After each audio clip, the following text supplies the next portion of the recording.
Clayton reined in his horse with a sharp tug, eyes narrowing at the smear of blood streaking across the rocky path. He dismounted slowly, boots crunching dry underbrush as he followed the trail, hand resting on the grip of his revolver. Just beyond the next bend, half hidden in a tangle of sagebrush, lay a woman, barefoot, her dress torn, and blood soaking the side of her ribcage. "Ma'am?" Clayton crouched low, voice steady but edged with alarm. Her eyes fluttered open, glassy with pain but alert. She tried to speak but only managed a hoarse whisper. He pressed his bandana against her wound. "Don't try to move," he said. "You're safe now." She winced as he lifted her carefully into his arms, blood warm against his shirt. Back on his horse, they rode fast across the valley, the wind biting and dry. He brought her to the old bunkhouse near the cattle line, where he'd been working solo since spring. Inside, he laid her gently on his cot and stoked the fire. She watched him, tense but silent. "What happened?" he asked, cleaning her wound with whiskey. "Ambush," she breathed. "2 men, said the valley's not mine." Clayton paused, cloth soaked red in his hand. "Yours?" She nodded faintly. "My father owned it, passed down. Deeds locked in my satchel, they took it." Clayton stared at her, heart thudding. He'd worked these lands for years, never knowing the name behind the fences. "What's your name?" he asked. Her lips parted. "Etta," she said, voice cracking. "Etta Holloway." The name hit like a shot. Holloway Ranch once stretched from Elk Ridge to the river fork, land so wide and rich men had killed for less. "You're Etta Holloway?" Clayton asked. She nodded again, eyes heavy. "They think I'm dead."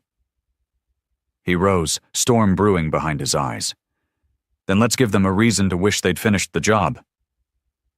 As she drifted into uneasy sleep, Clayton stepped outside, staring out over the valley bathed in dying sunlight. Someone had tried to erase her, but now she wasn't alone. And if the valley truly belonged to her, the men who tried to take it had just made their last mistake. Clayton rode into the valley town of Blackbriar at first light, dust trailing behind his horse like smoke off a fuse. His eyes swept the main street, silent but tense, shutters drawn, whispers hiding behind the clapboard walls. He tied his reins outside the sheriff's office, but something in his gut warned him before he stepped through the door. Sheriff Dodd sat behind his desk, polishing a rifle that gleamed too clean for a man who hadn't seen action in years. "Morning, Clayton," Dodd said with a smile too sharp to trust. "Something you need?" Clayton stepped inside, voice firm. "Etta Holloway's been ambushed. She's alive but hurt. Her satchel with land deeds, gone. 2 men, likely headed back to town." Dodd's smile didn't falter, but his hand paused on the rifle. "That so?" he asked, casually setting it down. "Well, now, haven't seen Etta Holloway in years. Thought she ran off east." "She didn't," Clayton said coldly. "And someone tried to bury her for good." Dodd leaned back, steepling his fingers. "Lot of folks think that valley's up for claim. If she's really who she says she is, she better have proof." "She does," Clayton said. "And I'll get it back."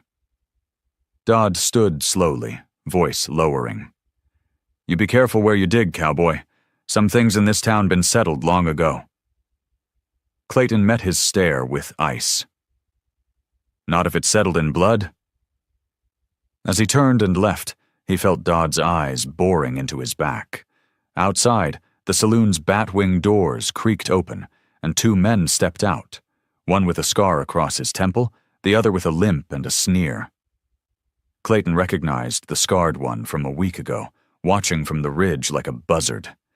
As they passed him, the limping one muttered, "You're riding too close to a ghost, cowboy." Clayton's hand drifted to his revolver, but he didn't draw. Not yet. Instead, he rode hard back to the bunkhouse, dust swirling in the wake of urgency. Etta was awake when he arrived, pale but sitting up, fire rekindled in her eyes.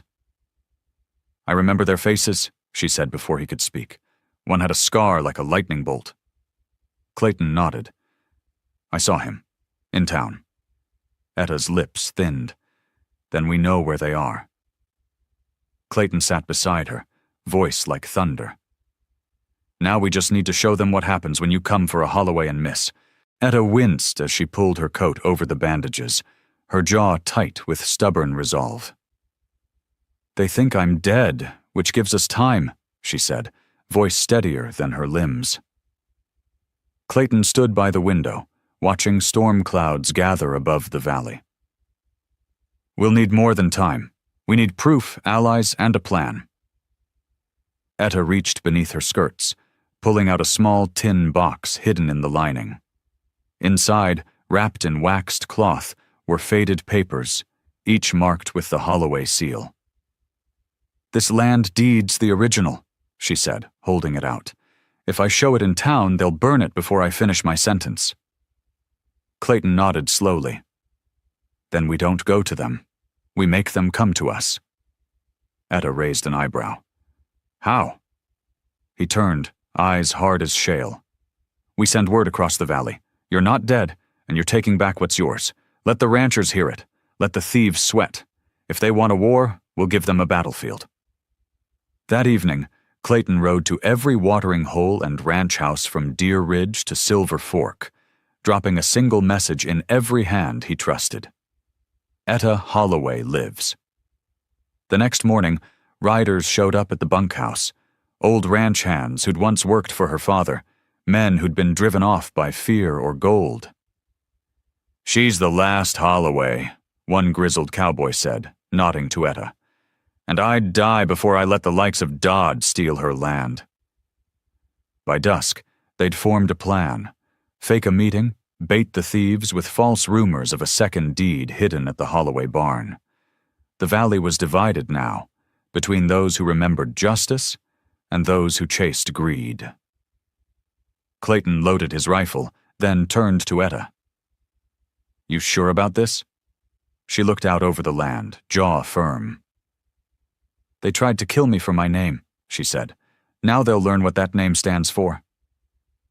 As the moon rose, they rode out together. Etta, Clayton, and a dozen hardened men. What awaited at the old Holloway barn wasn't just revenge. It was justice for a valley stolen by fear, and a reckoning long overdue. The Holloway barn stood like a relic of a lost kingdom, its beams weathered but proud, the crest of the family still carved above the double doors. Clayton and Etta arrived just before dawn, their posse silent as ghosts, every man gripping iron and waiting for a sign. Inside, they planted a bundle of fake documents in a locked chest, deliberately visible through a cracked floorboard. Etta walked the grounds slowly, letting the scent of old hay and cedar fill her lungs. "My father built this with his hands," she murmured.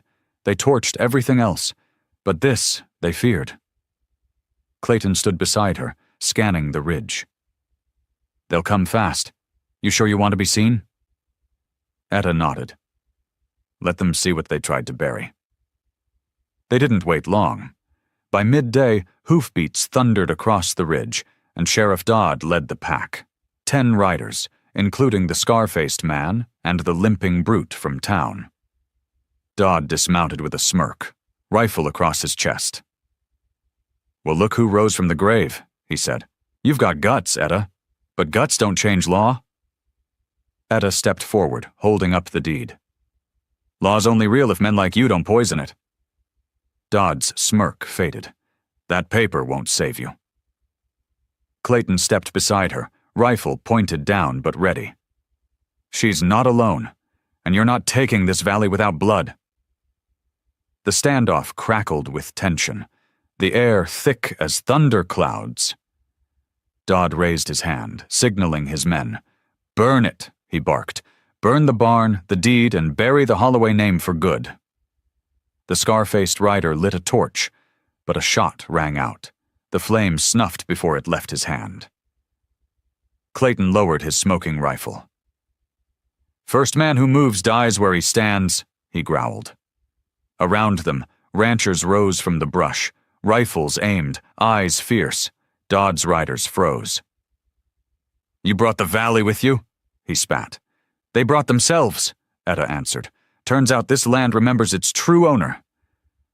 Dodd's face twisted with fury, and he lunged, only to find himself staring down a dozen barrels. "You can't stop it, girl," he hissed.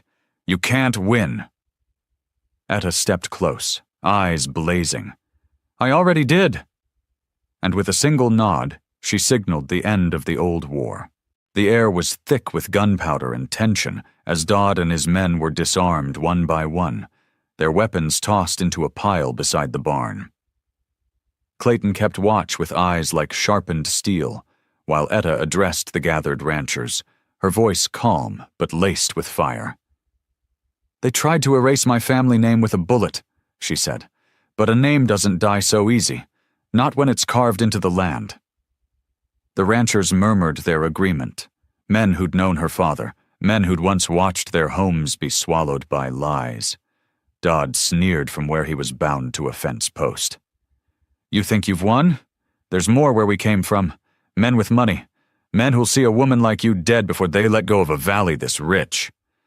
Etta turned toward him slowly, her face unreadable. "Then let them come," she said. "They'll find the valley already taken. By justice." She handed the real deed to Clayton, who tucked it into his coat. "We ride into town," she told the ranchers. "We present this at the land office with all of you as witnesses. Let them try to deny what's right when the whole valley's behind it." "And what about him?" a rancher asked, pointing at Dodd. Etta looked down at the sheriff. Dusty, bitter, no longer feared. "He'll stand trial in Elk Junction," she said. "They'll listen to a Holloway there."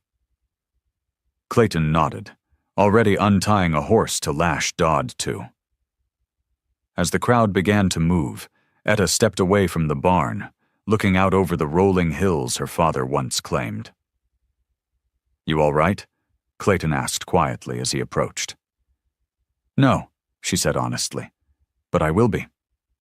He touched the brim of his hat.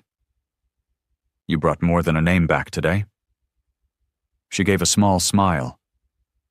"So did you." They stood in silence a moment before Etta turned back to the barn, reaching up to run her fingers over the Holloway crest carved into the old wood. "Let it stand," she said. "Let them all see what survived." And as the riders gathered and turned toward town, the Holloway barn stood behind them like a sentinel, bathed in sun, finally no longer a memory of loss, but a promise of return. The procession into Black Briar was unlike anything the town had ever seen. Etta on horseback, upright despite her healing wounds, flanked by Clayton and a dozen ranchers with rifles strapped across their backs.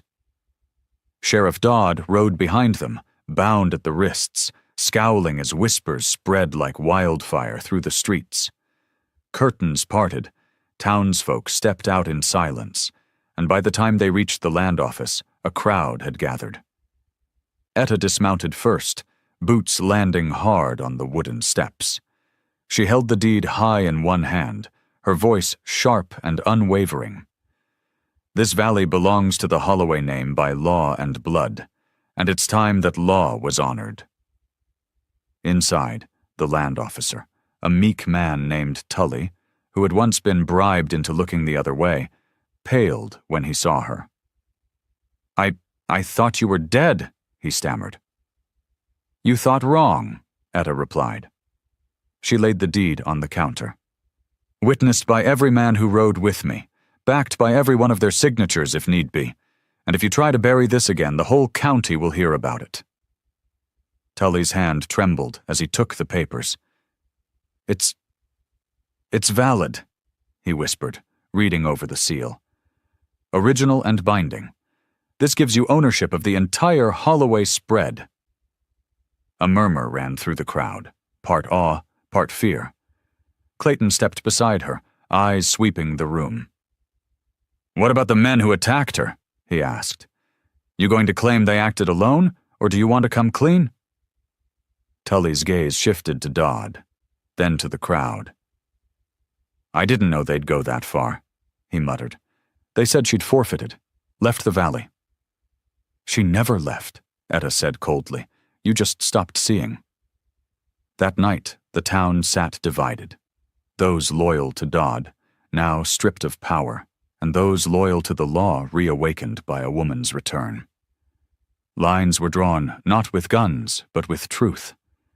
And at the center of it all stood Etta, the last Holloway, who had returned not just to reclaim land, but to restore its soul.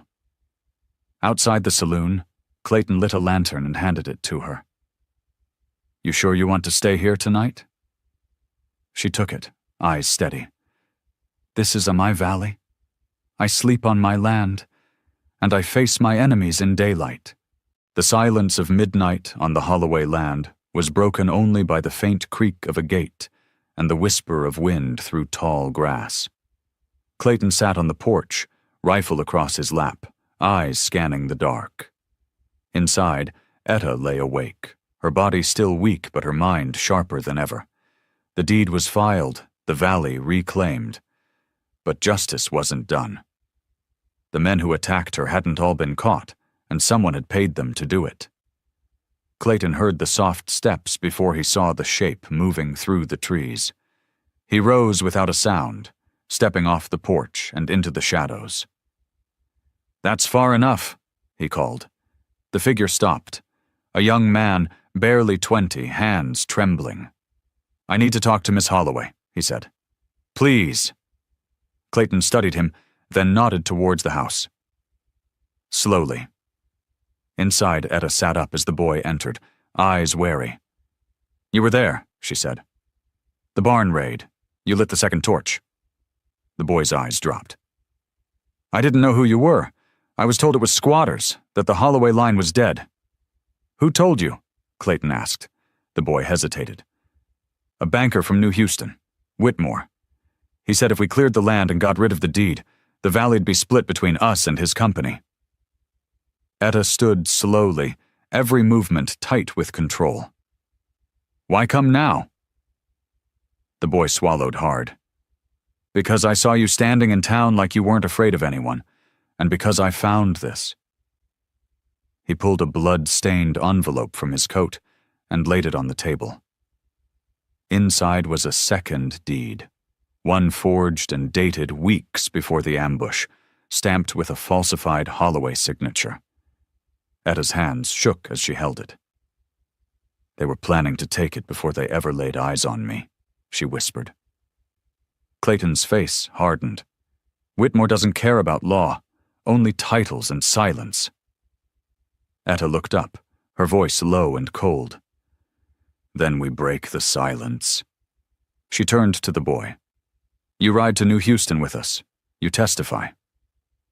The boy hesitated, then nodded. "I owe you that." As dawn approached, the fire on the Holloway land wasn't one of destruction, but of justice gathering its flame, ready to be carried into the heart of corruption. Clayton tightened the saddle straps as Etta stepped into the morning light, her posture straight despite the bruises still healing beneath her coat. The boy, Jonah, stood nervously by his mare, eyes darting toward the hills like he expected someone to stop them. "They won't follow," Clayton muttered, sensing his fear. "They think they buried the last threat. But we're riding to prove 'em wrong." Etta mounted, face set like stone. "Whitmore built an empire on forged ink and fear. I'll burn it to the ground with truth." They rode hard through the ridge trail, avoiding the main roads where Whitmore's men might scout. Dust rose behind them, and by dusk, the walls of New Houston loomed like a fortress built from greed. Clayton guided them around the city's edge to an inn run by an old friend, where they'd be safe for the night. "In the morning," Etta said, "we go straight to the magistrate. With the real deed, the forgery, and Jonah's word, we corner Whitmore legally." "If he doesn't pay someone to kill us first," Clayton added grimly. Etta met his eyes. "Then we remind him why cowards lose wars." That night, as they slept in turns, Jonah paced the floor, his hands shaking. "I'm scared," he confessed. "He's powerful. He can buy judges." Etta nodded. "He can buy liars. But not all truth is for sale." At dawn, they entered the magistrate's hall, an old stone building with iron-framed windows and silence thicker than courtroom wood. The clerk blinked at the papers Etta placed before him, her voice clear. "I'm Etta Holloway, legal heir to the valley now falsely claimed under Whitmore and Company. This is a forged deed with my stolen signature. I demand an inquiry." The magistrate, an older man with sharp eyes, studied the documents and motioned for Jonah. "You're willing to testify?" Jonah glanced at Etta, then squared his shoulders. "Yes, sir." The magistrate looked up slowly. "Then bring in Whitmore." Etta turned toward the door, breath steady. The walls of New Houston had long protected thieves in suits, but now, with a valley's weight behind her and fire in her name, Etta Holloway was ready to bring them down from the inside. The courthouse filled faster than wildfire, word spreading that the Holloway girl had returned from the dead with evidence against the richest man in 3 counties. Whitmore entered like a king in silk. Gray suit, crisp, boots polished, eyes smug as he surveyed the crowd. "This is nonsense," he said before the judge even spoke. "A bruised girl and a cowhand parading some forgery like it's truth?" Etta rose slowly, stepping into the witness stand with the real deed in hand. "My name is Etta Holloway, and this land was bought by my grandfather, passed to my father, and left to me. That deed," she pointed to Whitmore's forgery, "was signed while I was unconscious from a gunshot to the ribs." A murmur ran through the room. The judge motioned for Jonah to speak next, and though he trembled at first, the boy's voice grew steadier with every word. "Whitmore hired us," Jonah said, "paid us to make her disappear, said she'd forfeited the land and her silence. I saw the real deed before we took it." Whitmore stood, red creeping up his neck. "This is blackmail," he shouted. "A frightened boy and a woman with dirt under her nails?" The judge pounded the gavel. "Enough. This court recognizes the validity of the original Holloway deed and hereby suspends all Whitmore claims until further investigation." Whitmore turned on Etta, eyes blazing. "You think this ends with some stamp on paper? I'll take it back by force if I must." Clayton stepped forward, hand on his gun. "Then try, and see how fast you lose more than land." The judge nodded to the bailiff. "Hold Whitmore for conspiracy and attempted fraud. This court will have no more blood spilled over soil." As Whitmore was led away, struggling and cursing, the crowd erupted, not in chaos, but in quiet awe. For the first time in years, the law had risen for the right side. Etta stood tall as she walked from the courthouse steps, the sun breaking through clouds above her. "You did it," Jonah whispered. She shook her head. "We did. This isn't just mine. It belongs to the valley, and it's time we lived like we still remember that." Behind her, Clayton tipped his hat, the ghost of a grin on his weathered face. The valley had spoken, and it chose to remember. Weeks passed, and the Holloway name once whispered in fear now echoed across the valley like a pledge. Etta stood atop the ridge overlooking her land, the wind tugging gently at her coat as cattle grazed below. Ranchers repaired fences, and children laughed from newly raised homes. Whitmore's assets were seized by the court, his empire fractured by the truth he thought too fragile to survive. The magistrate's ruling had held, and no one in Blackbriar or New Houston dared challenge the Holloway deed again. Etta hadn't rebuilt the ranch house yet. She chose to live in the old barn, its walls scorched with memory but strong. "It's not finished," she told Clayton one morning as he hammered a new beam into place. "But it's honest." Clayton leaned against the post, wiping sweat from his brow. "That's more than most folks ever get." Jonah now worked the ranch, hands rough with calluses and pride, his shame turned to purpose. He'd stayed, refusing Etta's offer of money. "I need to earn something that matters," he'd said. One by one, neighbors who had once turned away returned with fences to mend, herds to trade, and stories of her father to share. The Holloway land breathed again, not as a monument to a name, but as a living promise. One evening, as the valley blazed gold beneath a setting sun, Clayton rode up beside Etta at the overlook. "You could sell it all now," he said softly. "Start new. Leave this behind." She shook her head slowly. "This is the new beginning. It always was. They just tried to take it before it could bloom." He looked at her long, then nodded. "And what about you? What now for the last Holloway?" Etta turned to him, eyes clear and strong. "I'm not the last. Not anymore. The land remembers its people, Clayton. And so will I." As the stars rose above the valley, the silence wasn't heavy like before. It was full, as if the ground itself exhaled in peace. Justice had not only been won, it had been planted, ready to grow with every step Etta took. The Holloway name wasn't carved in marble. It was carved in dirt, sweat, and truth, and the valley would carry it long after the gunfire faded.